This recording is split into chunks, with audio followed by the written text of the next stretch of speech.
Bismillahirrahmanirrahim. Assalamualaikum warahmatullahi wabarakatuh. Salam sejahtera, salam Ramadan dan selamat berbuka puasa insya-Allah. Tuan Yang di-Pertua, terlebih dahulu saya mengambil kesempatan untuk mengucapkan banyak terima kasih kepada semua ahli-ahli yang berhormat yang telah menyertai sesi perbahasan rang undang-undang kekebalan bidang kuasa negara asing 2023. Segala cadangan dan pandangan oleh ahli yang berhormat ni amat dihargai dan akan diberi perhatian yang sewajarnya. Tidak kurang daripada 11 ahli yang berhormat telah berbahas seperti yang dijanjikan, iaitu Yang Berhormat Bayan Baru, Yang Berhormat Macang, Yang Berhormat Jelutong, Yang Berhormat Tumpat, Yang Berhormat Pasir Gudang, Yang Berhormat Kangar, Yang Berhormat Bukit Bendera, Yang Berhormat Pendang, Yang Berhormat Gelugor, Yang Berhormat Putrajaya, Yang Berhormat Arau. Tuan Yang di-Pertua, ahli saya mula dulu dengan Yang Berhormat Bayan Baru yang telah membangkitkan persoalan mengenai keupayaan rang undang-undang ni dalam mempertahankan negara daripada tuntutan pihak lain seperti tuntutan pihak yang mendakwa waris Kesultanan Sulu. Seperti yang kita tahu, adanya satu grup baru yang memanggil mereka pun waris. Untuk menjawab soalan daripada Yang Berhormat ni secara spesifik, sebenarnya yang saya sebut, kalau kita tengok rang undang-undang ni Yang Berhormat, sebenarnya rang undang-undang yang kita panggil rang undang-undang kekebalan bidang kuasa negara asing 2023 ialah apa yang memang dah wujud dalam undang-undang antarabangsa yang saya sebut dalam mukadimah saya, iaitu International Customary Law. Maknanya kalau tak ada pun undang-undang ni diwujudkan, dalam dasar undang-undang antarabangsa memang undang-undang reciprocity tu dengan izin memang dah wujud. Sebab ada negara dalam isu antarabangsa mereka codify dengan izin, maknanya dia nak adanya undang-undang bertulis. Ada negara dia tak nak. Tapi dalam hal negara kita, apa yang sebenarnya kita merujuk kepada yang berlaku dalam kes Kesultanan Sulu ialah tidak terdapatnya satu SOP ataupun satu sistem yang begitu jelas bila perkara ni berlaku. Sebab apabila notis tuntutan dibuat, kalau kita tengok pada sejarah kes tersebut, banyak mengatakan kalau kita sebut perjanjian 1878 tu yang disamakan dengan kononnya perjanjian Timbang Tara yang telah ditandatangani. Kita tahu bahawa kita merdeka dalam Tanah Melayu 1957. Kemudian kita ada Colbert Commission, kemudian Sabah menjadi sebahagian pada Malaysia. Maknanya sejarahnya kalau kita tengok, kita wujudkan Tanah Melayu, kemudiannya Sabah dan Sarawak menjadi sebahagian pada Malaysia.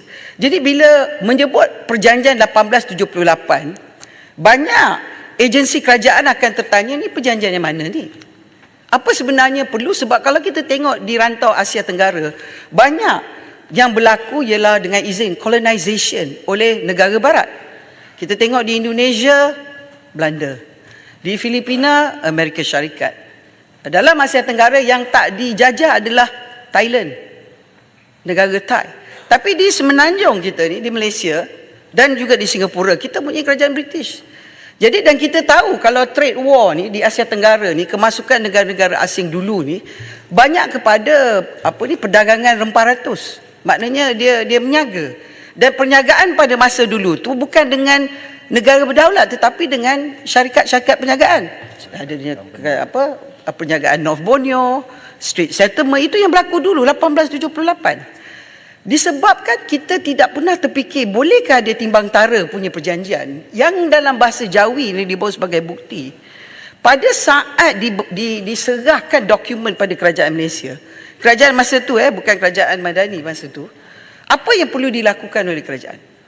Anggapan daripada kerajaan ialah takkanlah kita nak berbalik pada perjanjian 1878. Tak masuk akal.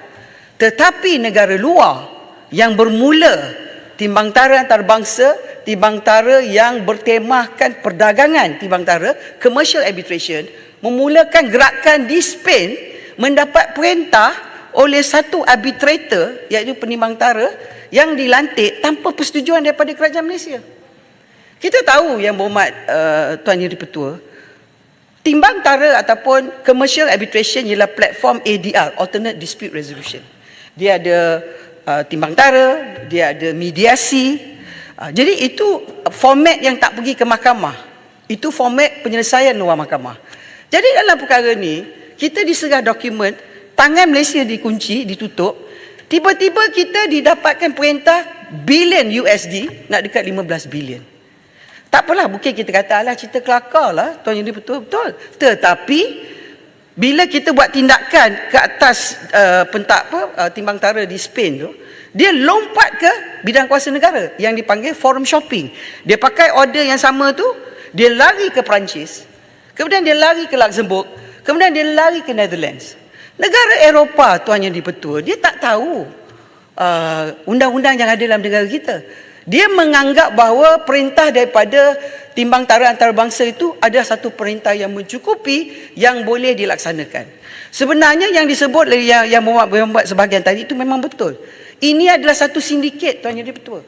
Sindiket yang dibelai oleh satu penyagaan raksasa yang dipanggil Third Party Litigation Funders, berpusat di Delaware, Amerika Syarikat, berpusat juga di United Kingdom.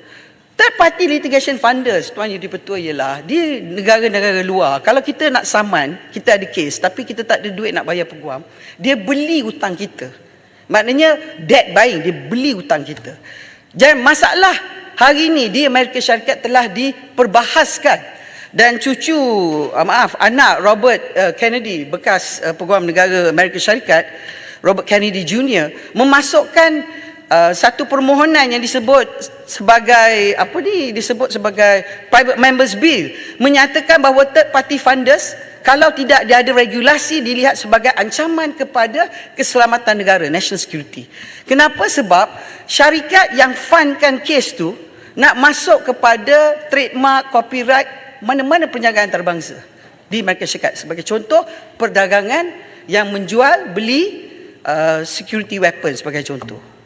Itu sebabnya dalam perkara ni, ini adalah sindiket, sebab dia nak laksanakan perintah tu tanpa kebenaran Malaysia, tanpa persetujuan Malaysia, dan dia bergerak begitu pantas. Yang menjadi serangan utama ialah rumah diplomatik, ambassador kita yang ada di Perancis.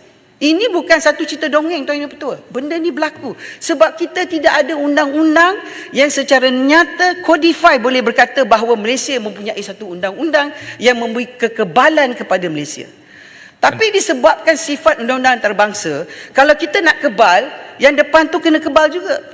Tuan Yang Dipertua, contoh saya yang paling baik, yang Berhormat kata nak sokong kerajaan. Sokonglah dulu, tapi yang Berhormat nak peruntukkan baru nak sokong. Itu tak macam. Maksud saya ialah, kalau nak bercinta tu, katakan sokonglah dulu, betul tak? Belum apa nak minta duit baru nak sokong, tak cilah. Contohnya yang Berhormat Tuan Yang Dipertua, dah 5.36 kita berhentilah di sini. Menteri. Selamat berbuka Sikit saja puasa. Menteri. Terima kasih Tuan Yang Dipertua, saya sambung besok.